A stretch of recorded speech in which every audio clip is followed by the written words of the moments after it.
Hello and welcome back. So it's a new year and I thought we were gonna start it off with a super simple and easy little project that is hopefully just gonna take about 10 minutes to make, and that is gonna be hopefully fun to make, and you can build it with me here right now. So what are we gonna make?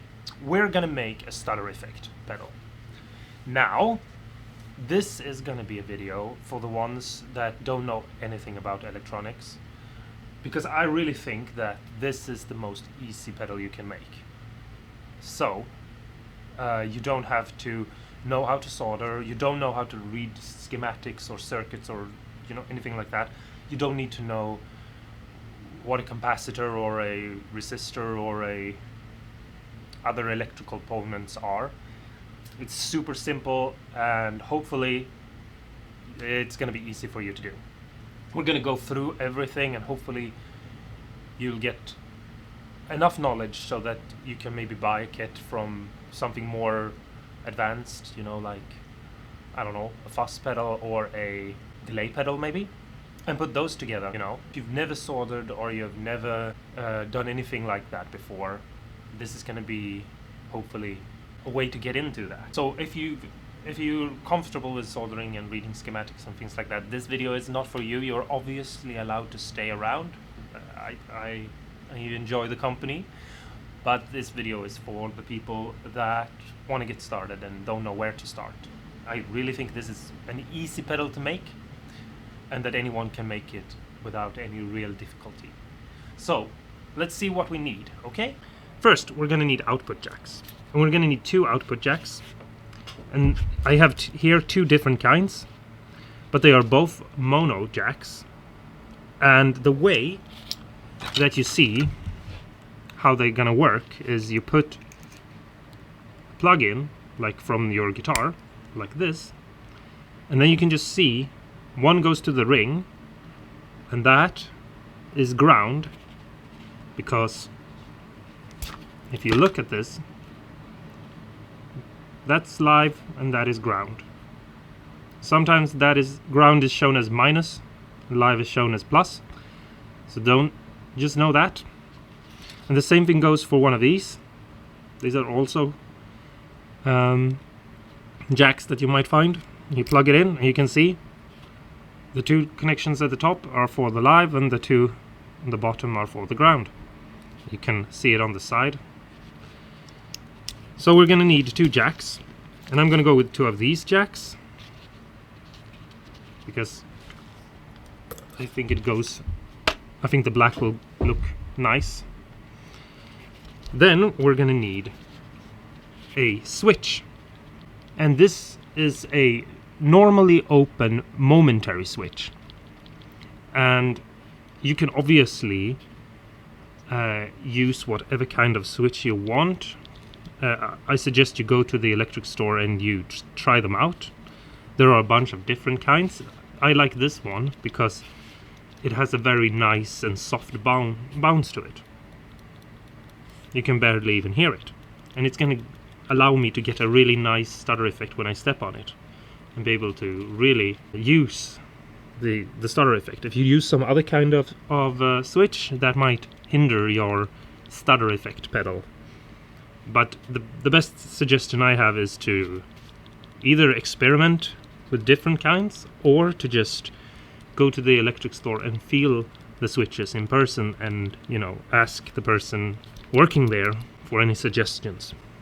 But if you can find some switch that looks kind of like this and feels really smooth and nice to press down, then you're good to go. Then we're going to need 4 wires. They don't need to be this exact length. They just need to you need to have some wires. And you don't need to have these colors. I'm having these colors because I want to make it easy for you guys to see what I'm doing, and also teach you some about wires. So you can have every color be the same color if you want to, but if I suggest different colors when you're starting out building pedals, because it can get confusing.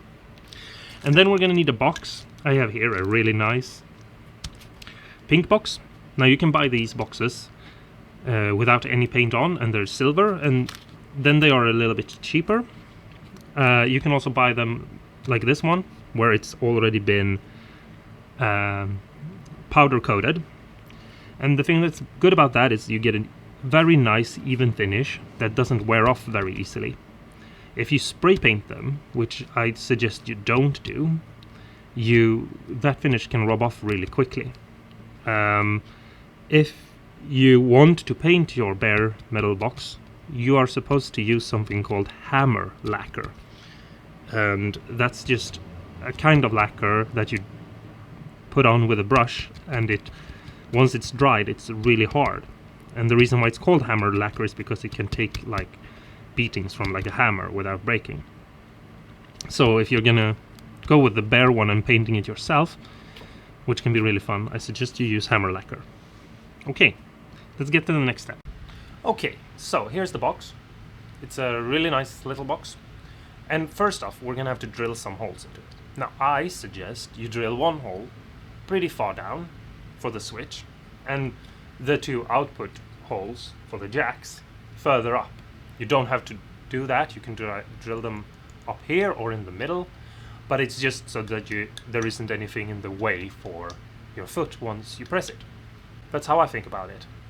But you obviously do the way you want to. You could have the switch in the middle like here and have the two output jacks like that. It all depends on what you want. There is enough room in one of these. You could even get it into a smaller box than this. I just like the bigger boxes because, you know, big pedals are better or something. I don't know. So measure out where you want to drill holes, and we're gonna go from there. Now I've measured out where I want to drill. You can see the little mark, and I've done it on both sides. The way I did was I just measured the box, and I just divided it by the measurement by 3, and I put 1 mark there and 2 mark there. So from that angle and from that angle, basically. Now I'm then going to take an awl, and I'm just going to make a mark like that, and like this. And if I remove the tape, hopefully you can see that I have a little mark there now. And the reason why I do that is because when I go to drill my pilot hole, the drill bit is not going to jump around because it's going to be inside that hole. So, if you want to save yourself some headache, do that first and then drill the holes, because then the drill bit won't jump away from you.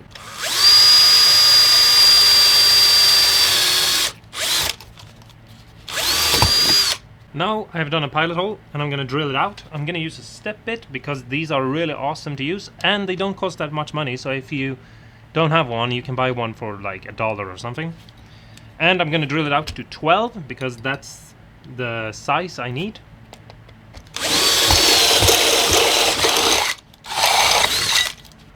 Just like that. So now I've drilled the hole and it's time to mount the parts that are going into it. And it's super simple. We just push them in, flip it over, put the nut and bolt on, and tighten them down. And you don't have to be overly extreme with the tightness, just make sure that things are snug and that they don't come loose. I am right now, for example, just finger tightening them, and that will be enough. So let's go to the next part, which is one of these jacks. Just put it in. Put the other part in and screw them in. Okay, so now we're getting to the first thing we have to do that comes to the electronic part, and that is we have a black wire here. We're going to use the black for ground and we're going to use the red one for lead. And what we have to do, and we have to do this to all wires on both sides, is we have to strip the wires. And what that is that you just cut off the protective plastic. In this case, it's the black plastic, exposing the copper wire that are inside. And we do this to all wires on both sides. So just do that, and then we'll move on to the next step. Okay, so the next step after we've stripped all the wires is that we are going to tin and we tin all the wires. Now, what tinning is that you're just putting solder on the wires. It's called pre-tinning because you're doing it before you're attaching things. And we're gonna just do this and just put tin down. You just melt it in with the soldering iron, and you're good to go, like that. Okay, so next step is that we're gonna pre-tin the parts, like this switch here. Now, what that means is that we're just gonna put some solder on the metallic part where we're gonna attach our wires. And I'm just holding the wire, heating everything up, and I'm just putting the wire into the soldering iron and letting it melt in. And now I got a little dab of solder there. And the reason why we do that is because when we go to attach our wires, they're just gonna melt together and it's gonna look super nice and it's not gonna be a hassle. If you don't do this, you're gonna have a harder time attaching the wires. So do this and you'll have an easy time. Okay, so the next thing we're gonna do is we're gonna start attaching the wires. And if you remember correctly, this is where the plug goes, like this. And so here is the ground, and here is the lead. So minus and plus. You can see a tiny little red wire here, and you can see a black wire here.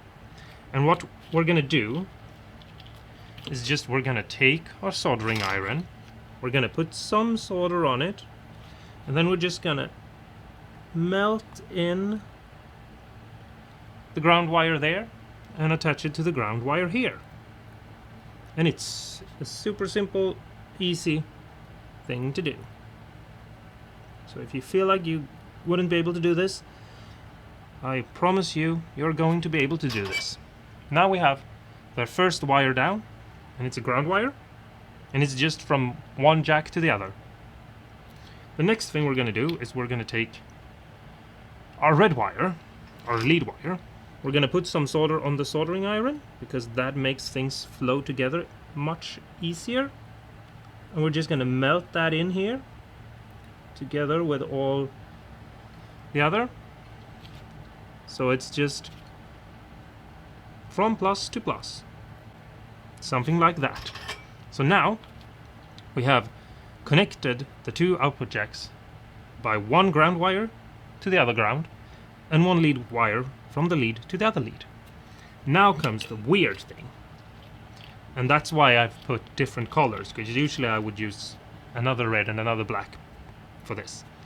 But the next thing we're going to do is we're going to attach another ground wire. So we're going to use some more solder on our tip of our soldering iron, and we're just going to attach another ground wire to one of the output jacks. And then, once it's connected to one of the ground connection, we're going to connect it to the switch.